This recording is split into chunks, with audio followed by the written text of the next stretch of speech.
In the previous lesson, we saw how we could use a typical JavaScript XML HTTP request, and we can connect to a web API, and we can get some data and make use of that data within our web page. Now, this lesson, we're going to look at fetch, and fetch is another way to use and make a request and retrieve a response within JavaScript. So this is a newer way, and it's similar to anyone that's using the XML. They should be familiar with it. So it does have the same concepts, but it does work slightly different and slightly better than the XML HTTP request.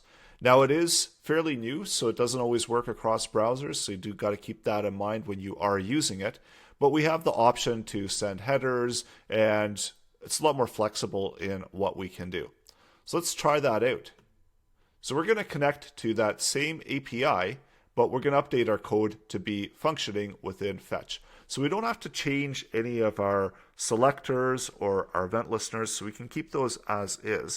Just copy out this URL, and we'll do variable URL. So we'll keep our URL within our code, so we can always access it. So first example that I want to try out is I want to actually fetch a simple text file. So we'll use simple text, and this is the same file that we created earlier that just has the hello world. So we initiate the fetch method, and then within fetch it uses promises. So let's console log out the response at this point, just to show you what's actually coming back here. Save that, and we'll refresh and try that out.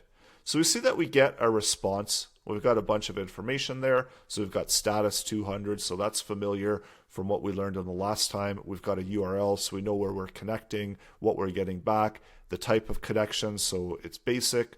You could also specify that. And we saw that we can specify headers, and we've got a lot of information. We could also see that we're able to establish the connection, so it's true. It wasn't redirected, so that was false. And status text, so that one is okay. So we get a lot of information on this initial response.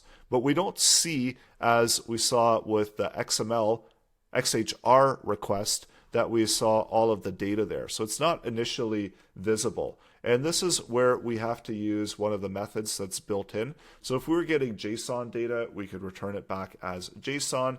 And in this case, we're just getting some text back because we're pulling it out of simple.txt. So let's, we need to return that information back. So let's do a return, and we'll return back that response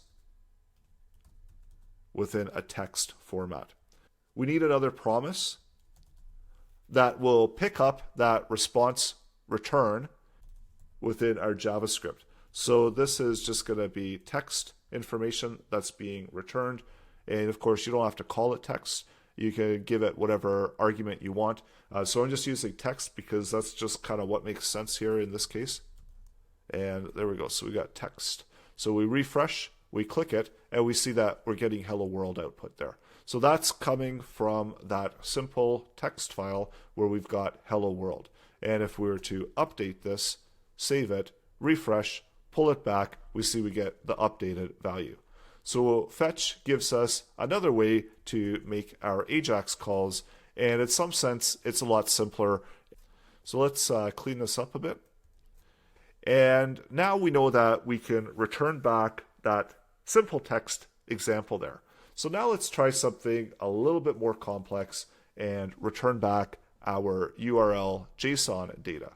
So before we do that, I want you to try this out for yourself. Create a file, if you don't already have one, text file, do fetch to the URL or wherever the location of the file is, create that promise, get the response information back, and then format that response data, return it back in that initial response, and then send that back over into the next promise. And then within this promise, pick up that information that we've returned back over here and output it within the console. And just to show you what would happen if we do the console log at this point, we can refresh and we can console log that out.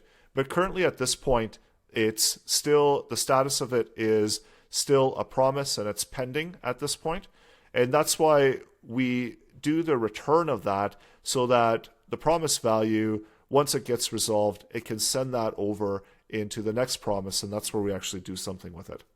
So go ahead, try that out for yourself, open it up in your browser, and the next lesson, we're going to extend this, and I'll show you how you can pull back that JSON information.